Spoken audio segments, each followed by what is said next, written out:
Good morning students. अपन पढ़ रहे थे स्पीति में बारिश कृष्णनाथ की।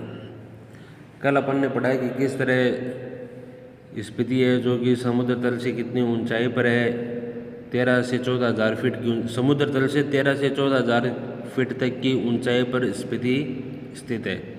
और वहाँ के पहाड़ों की, वहाँ के चोटियों में कितनी ऊंचाई है? औसत ऊंचाई 21,000 के आसपास है। कहीं कहीं 22,000 23,000 फीट तक की ऊंची चोटियाँ भी मिलती। इनमें औसत ऊंचाई बताइए अपन को। अब अपन आगे बढ़ते हैं स्पीति की ऋतुओं के बारे में। स्पीति में किस तरह का मौसम रहता है, क्या है। लाहौल की तरह ही स्पीति में भी दो ही ऋतुएं होती हैं।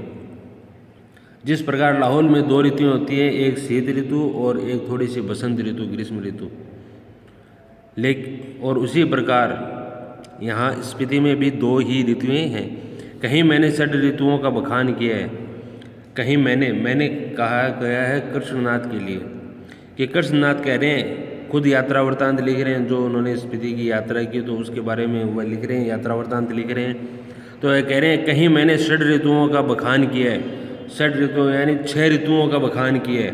षड ऋतु यानी 6 ऋतुओं का बखान किया है।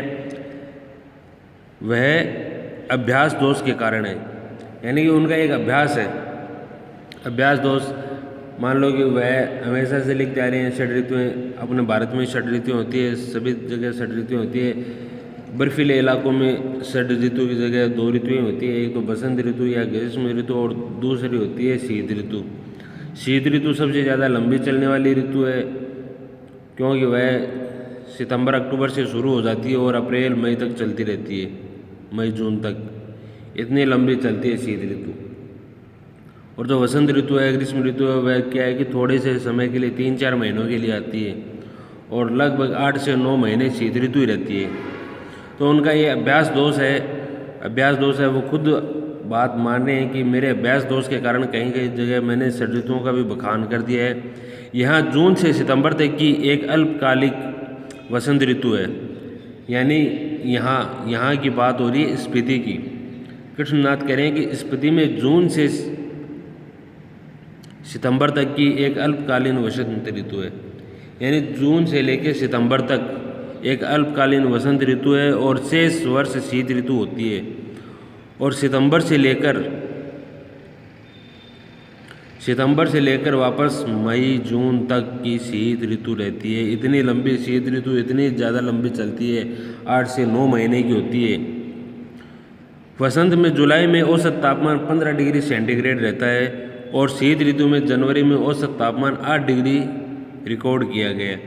अब वह क्या कह रहे हैं, अब तापमान के बारे में बता रहे हैं कि वसंत ऋतु में यहाँ का औसत तापमान, यहाँ का यानी स्पीति का औसत तापमान रहता है 15 डिग्री सेंटीग्रेड और शीत ऋतु में यहाँ का औसत तापमान रहता है 8 डिग्री सेंटीग्रेड। जनवरी के अंदर औसत तापमान कितना रहता है? 8 डिग्री सेंटीग्रेड। औसत से कुछ अंदाज़ा नहीं लगता। वसंत में दिन गर्म होता है और रात ठंडी होती है। शीत में क्या होता है? अब कृष्णनाथ क्या कह रहे हैं? कृष्णनाथ कह रहे हैं कि औसत से तो कुछ पता नहीं चलता, लेकिन आप एक बात वह कह रहे हैं कि लेकिन औसत से कुछ पता नहीं चलता है, जबकि बसंत ऋतु के अंदर दिन तो गर्म होता है और रातें ठंडी होती है, बल्कि शीत ऋतु के अंदर तो सब कुछ ठंडा ही ठंडा रहता है। इसकी कल्पना भी नहीं की जा सकती कितनी ठंड पड़ती है, कभी रहकर देखा जा सकता है। वो कह रहे हैं कि इस कल्पना से कुछ नहीं होता, कभी रहकर देखें तो पता चलता है कि कितनी ठंड यहाँ पर रात और दिन में शीत ऋतु में पड़ती है स्पीति के अंदर। स्पीति में बसंत लाहुल से भी कम दिनों का होता है। स्पीति में जो वसंत ऋतु है वह लाहुल से भी कम दिनों की है। वसंत में भी यहाँ फूल नहीं खिलते, न हरियाली आती है, न वह गंध होती है। अब वह क्या कह रहे हैं? वह कह रहे हैं कि यहाँ स्पीति में, कृष्णनाथ कह रहे हैं कि स्पीति में वसंत में भी हरियाली नहीं है, वसंत ऋतु में भी हरियाली नहीं आती है, ना ही कोई फूल खिलते हैं, ना ही कोई फूलों की गंध आती है और ना ही वहाँ कोई हरियाली छाई रहती है। दिसंबर में घाटी में फिर बर्फ़ पड़ने लगती है और दिसंबर में जो स्पीति की घाटी है वहाँ पर बर्फ़ गिरने लग जाती है, क्योंकि हिमालय के मध्य भाग में रोहतांग दर्रे से आगे रह गई स्पीति है जो रोहतांग दर्रे से आगे है, कांगड़ा घाटी कुल्लू इनके अंदर आती है ये। तो रोहतांग दर्रे से ऊपर रह गई जहाँ मध्य हिमालय का भाग है, वहाँ पर स्पीति की घाटी है और वहाँ पर हिमालय में उस हिमालय के अंदर बर्फ़ ज़्यादा पड़ती है। बाह्य हिमालय और मध्य हिमालय में सबसे ज़्यादा बर्फ़ पड़ती है। मध्य हिमालय के अंदर स्पीति है, यहाँ पर दिसंबर के अंदर ही बर्फ़ गिरनी शुरू हो जाती है। दिसंबर से घाटी में फिर बर्फ़ पड़ने लगती है, अप्रैल मई तक रहती है, जो कि दिसंबर से लेकर अप्रैल मई तक रहती है। जून जुलाई के अंदर वापस वसंत ऋतु आ जाती है, अप्रैल मई तक रहती है। यहाँ ठंडक भी लाहौल से ज़्यादा पड़ती है, नदी नाले सब जम जाते हैं और हवाएं तेज़ चलती हैं। मुँह हाथ जो खुले अंग हैं उनमें जैसे सोल की तरह चुभती है। अब यहाँ पर कृष्णनाथ क्या कह रहे हैं? कृष्णनाथ कह रहे हैं कि जब यहाँ पर अप्रैल मई तक बर्फ़ रहती है तो दिसंबर जनवरी के महीने में जो घाटी है वह जम जाती, इतनी ज़्यादा बर्फ़ गिरती है कि नदी नाले उनका पानी उसी जगह जम जाता है। नदी नालों का पानी, इतनी तेज़ ठंड पड़ती है कि नदी नालों का पानी भी जम जाता है और ठंडी ठंडी हवाएं चलती है। शरीर का कोई भी अंग अगर बिना ढका रह गया तो उसमें मानो एक सूल होती है, तीखी चुभन, सूल की तरह चुभती है, यानी मानो की तीखी चुभन सी होती है, कांटे की तरह ठंड चुभती है। ठंड किसकी तरह चुभती है? ठंड चुभती है कांटे की तरह, यानी सूल सी की तरह चुभती है, यानी सूल यानी कांटे की तरह चुभती है। स्पीति में लाहौल से भी कम वर्षा होती है, मध्य हिमालय मानसून की पहुंच के परे है। अब कृष्णनाथ क्या कह रहे हैं? कृष्णनाथ कह रहे हैं कि यहाँ जो स्पीति है इसके अंदर लाहौल से भी कम बारिश होती है, मध्य हिमालय मानसून की पहुंच के परे है।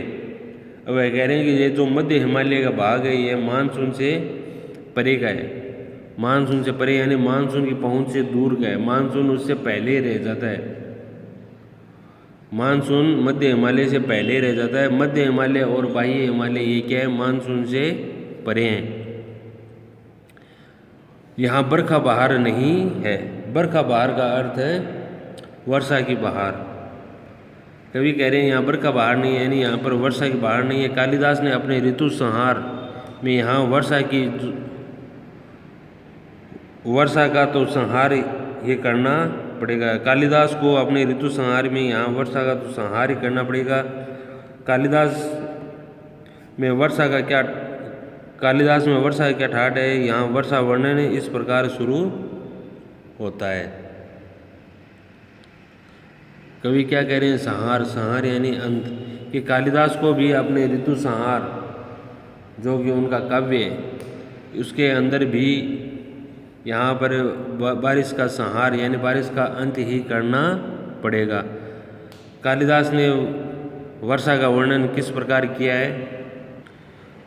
कालिदास ने वर्षा ऋतु का वर्णन कैसे किया है? हमने काव्य ऋतु संहार के अंदर, प्रिय जल की फुहारों से भरे बादलों के मतवाले हाथी पर चढ़ा हुआ, चमकती हुई बिजलियों की झाड़ियों में फहराता हुआ और बादलों की गरज के नगाड़े बजाता हुआ यह कामजिनों का प्रिय पावस राजाओं का सा ठाट बाट बनकर आ पहुँचा है।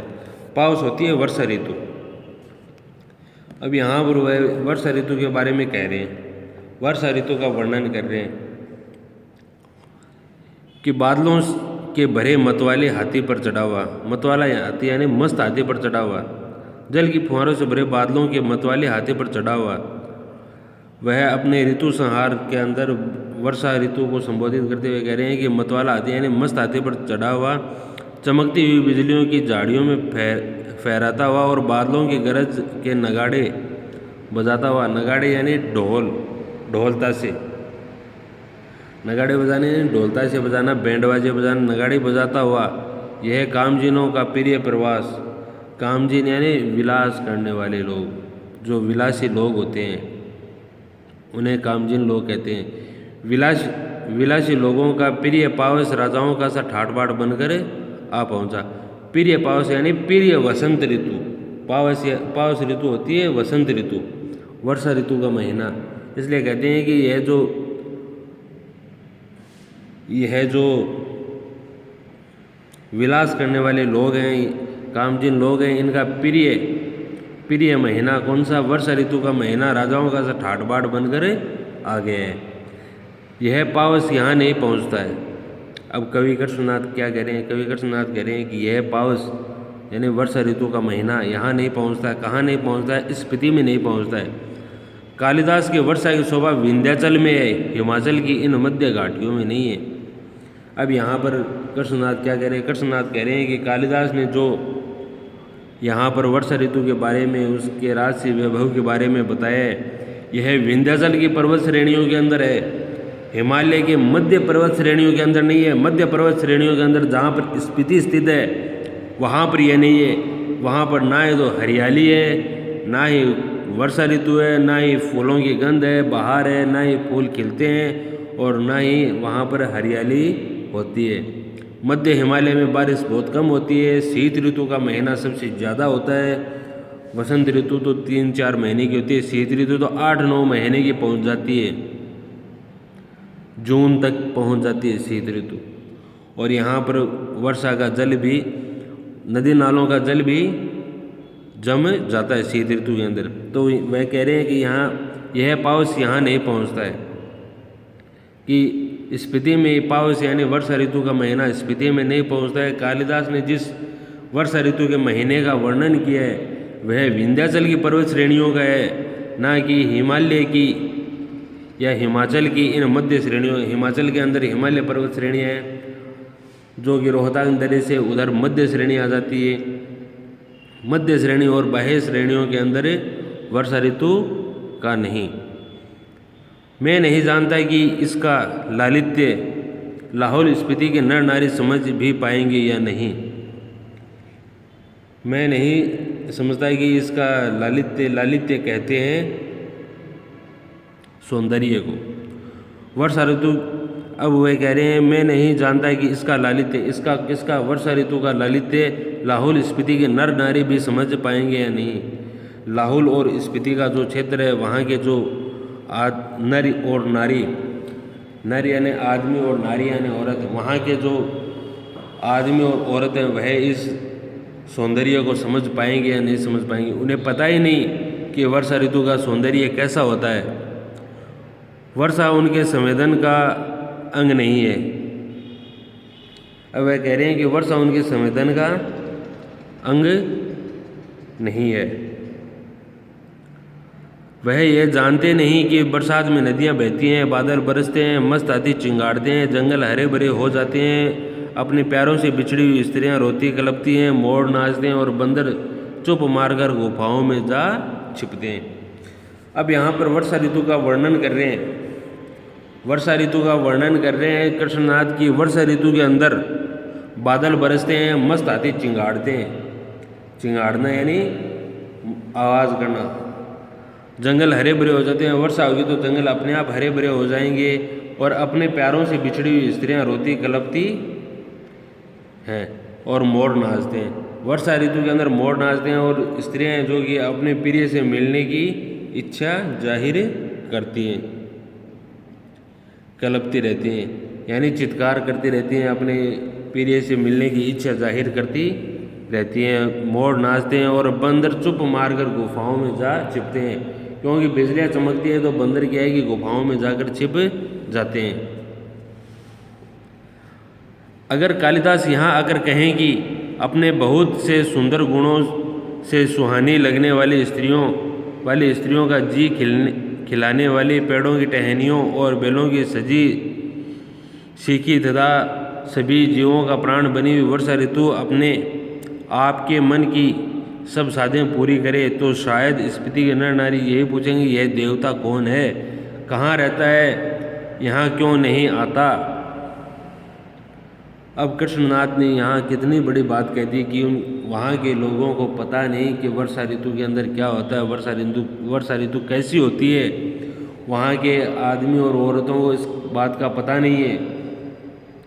कैसे पता नहीं है कि अपने बहुत से सुंदर गुणों से सुहानी लगने वाली स्त्रियों का जी स्त्रियों का जी खिलाने वाली, पेड़ों की टहनियों और बैलों की सच्ची सीखी तथा सभी जीवों का प्राण बनी हुई। कौन? वर्षा ऋतु। वर्षा ऋतु के ये सारे गुण वर्षा ऋतु के हैं। वर्षा ऋतु अपने मन की सब साधें पूरी करे कि आपके मन में जितनी भी साध है, जितनी भी इच्छा है, उनको पूरी करे।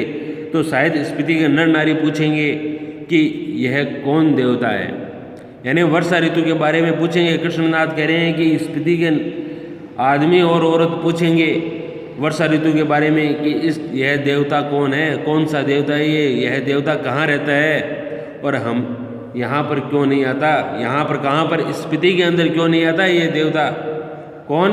वर्षा ऋतु के बारे में कह रहे हैं। स्पीति में कभी कभी बारिश होती है। वर्षा ऋतु यहाँ मन की साध पूरी नहीं करती। धरती सूखी ठंडी और वंध्या रहती है। वंध्या यानी बांझ, यहाँ पर कुछ नहीं। वंध्या उसे कहते हैं जहाँ पर कुछ नहीं उगता है। स्पीति में साल में एक फसल होती है। मुख्य फसलें दो किस्म का, गेहूँ, जौ, मटर और सरसों। इनमें भी जौ मुख्य है। सिंचाई का साधन पहाड़ों से आ रहे नाले हैं। यहाँ उन पर बनाए कुल हैं। ये नालियाँ पहाड़ों के किनारे किनारे बहुत दूर तक जानी जाती है। स्पीति नदी का तट इतना चौड़ा है कि इसका पानी किसी काम में नहीं आ पाता। स्पीति में ऐसी भूमि बहुत है जो खेती के लायक बनाई जा सकती है। शर्त इतनी है कि इसके लिए स्पीति में जल उलीचा जाए। स्पीति में क्या किया जाए? जल उलीचा जाए। उलीचना यानी हाथ से बाहर फेंकना। उलीचना यानी हाथ से बाहर फेंकना, मतलब पानी को नदी से भरा और बाहर की ओर उड़ेल दिया, उसे कहते हैं उलीचना।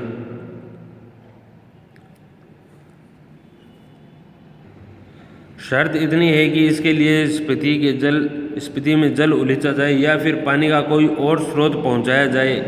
स्पीति में कोई फल नहीं होता। मटर और सरसों को छोड़कर कोई सब्जी नहीं होती।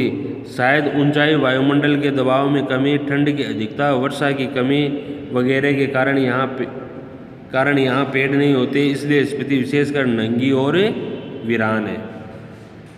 वीरान उसे कहते हैं जहाँ पर कोई वन नहीं है, जंगल नहीं है, उसे कहते हैं वीरान। और वहाँ पर सब्जी, मटर और सरसों के अलावा कोई सब्जी नहीं होती है। गेहूँ और जौ के अलावा कोई फसल नहीं होती है। 2 सब्जी और 2 खाद्यान्न की किस्में मुख्य, और उनमें से भी मुख्य तौर पर जौ ही बोई जाती है। कृष्णनाथ कह रहे हैं कि स्पीति में खेती के लिए जगह तो है, लेकिन पानी देने के साधन नहीं है। हाथों से पानी को बाहर उड़ेला जाए तभी पानी लग पाता है।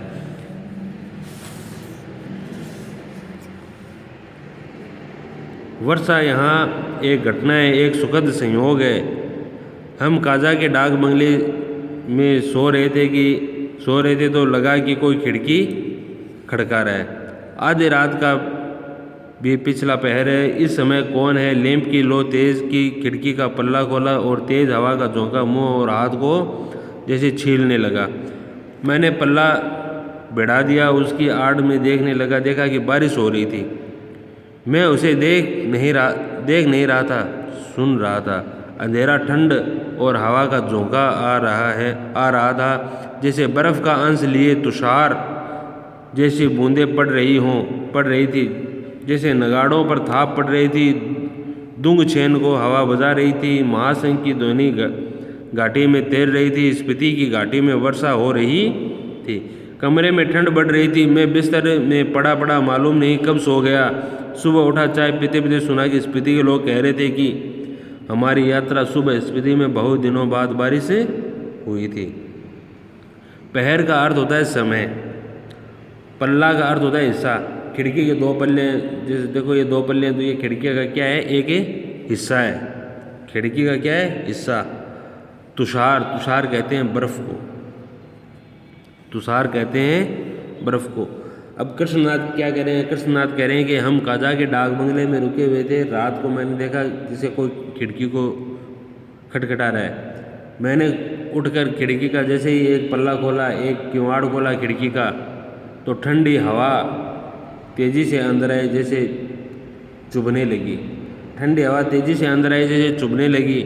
मैंने देखा स्पीति में बारिश हो रही है।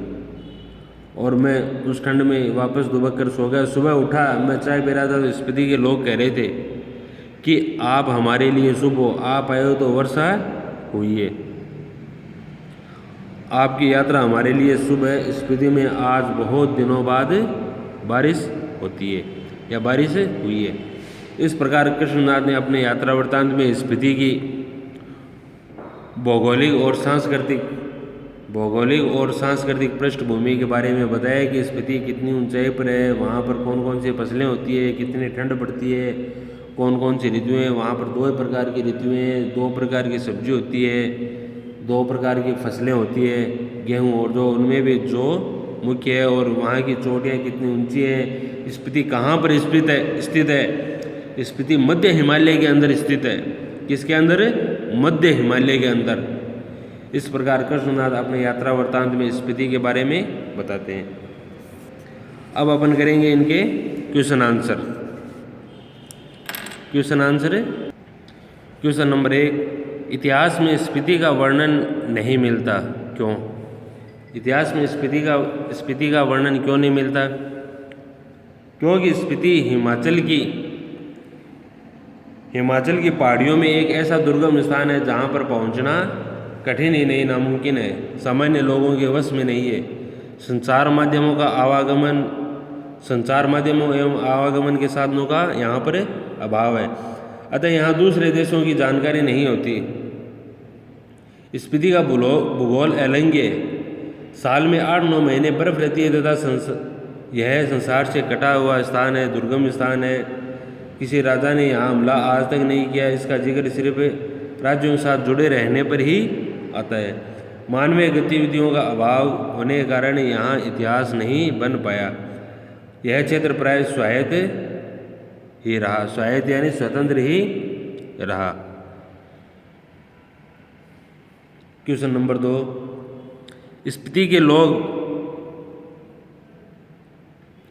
के लोग जीवन यापन के लिए किन कठिनाइयों का सामना करते हैं?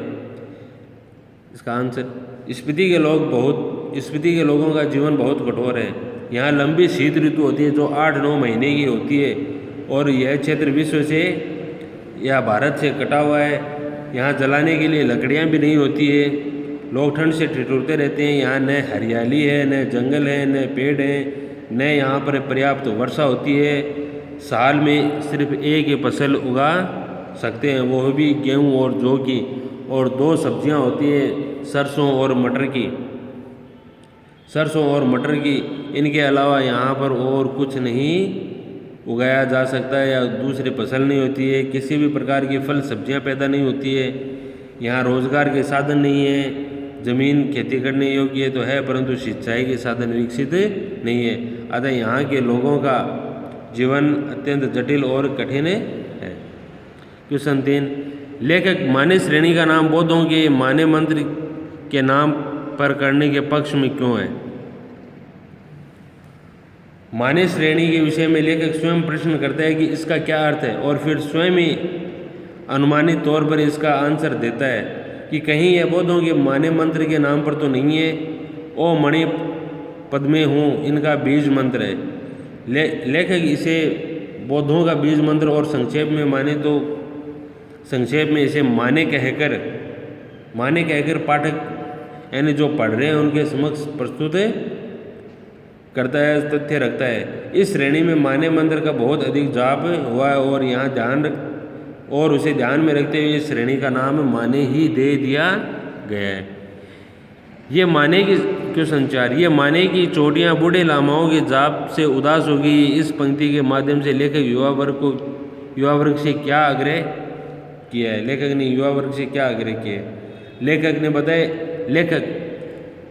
ने बताया है कि माने पर्वत श्रेणियाँ बूढ़े लामाओं के जाप से उदास हो गई है, क्योंकि उनके जाप से यहाँ का वातावरण बोझिल और नीरस हो गया है। नीरस यानी बिना रस वाला। लेखक पहाड़ों व मैदानों से युवक युवतियों को बुलाना चाहता है, ताकि यहाँ आकर क्रीड़ा कौतुक करें, प्रेम के खेल खेलें, जिससे यहाँ के वातावरण में ताजगी एवं उत्साह का संचार हो। चोटियों पर चढ़ने से जीवन अंगड़ाई लेने लगेगा, युवाओं के अट्टहास से चोटियों पर जमा आर्तनाद भी पिघलेगा। क्वेश्चन 5, वर्षा यहाँ एक घटना है, एक सुखद संयोग है, लेखक ने ऐसा क्यों कहा? स्पीति में वर्षा नहीं होती है। लेखक ने ऐसा इसलिए कहा कि स्पीति में वर्षा नहीं होती है, वहाँ के लोग वर्षा की आनंददायक स्थितियों के बारे में जानते नहीं है, अनजान है। यहाँ वर्षा ऋतु मन के साथ पूरी नहीं कर सकती। यहाँ की धरती सूखी, ठंडी और वंध्य रहती है। स्पीति में साल में केवल एक फसल होती है, सिंचाई के साधन है पहाड़ों से आ रहे नाले। उपजाऊ और खेती के योग्य धरती का तो यहाँ अभाव नहीं है, परंतु वर्षा नहीं होती है। वर्षा यहाँ के लोगों के लिए एक घटना है, इसलिए लेखक ने इसे एक सुखद संयोग माना है। स्पीति की यात्रा के दौरान वहाँ वर्षा देखने का सौभाग्य लेखक को मिलता है और स्थानीय लोग लेखक की इस यात्रा को शुभ मानते हैं। कहते हैं कि लेखक की यात्रा शुभ है जो यहाँ पर बारिश हुई है। क्वेश्चन नंबर 6, स्पीति अन्य पर्वतीय स्थलों से किस प्रकार भिन्न है? स्पीति अन्य पर्वत श्रेणियों से किस प्रकार भिन्न है? इसका आंसर है स्पीति अन्य से इस प्रकार भिन्न है, अन्य स्थलों से। एक, स्पीति के पहाड़ों की ऊंचाई 13,000 से 21,000 फीट तक की है, ये दुर्गम स्थल है। एक तो ये यहाँ के दर्रे बहुत ऊंचे व दुर्गम है। दूसरा ये। तीसरा, यहाँ साल में 8-9 महीने बर्फ़ रहती है और 3-4 महीने ही 8-9 महीने तो बर्फ़ ही बर्फ़ रहती है और 3-4 महीने यहाँ पर वसंत ऋतु आती है।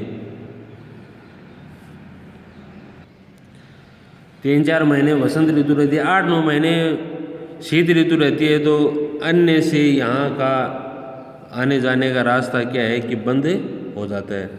यहाँ वर्षा नहीं होती है, पेड़ नहीं है, हरियाली नहीं है, फल नहीं होते हैं, न ही सब्जियाँ होती हैं और यहाँ पर सिर्फ 2 ही ऋतु हैं, एक शीत ऋतु और एक वर्षा ऋतु। परिवहन एवं संचार के साधन नहीं है। यहाँ की आबादी बेहद कम है। यहाँ प्रति वर्ग मील 4-5 आदमी रहते हैं।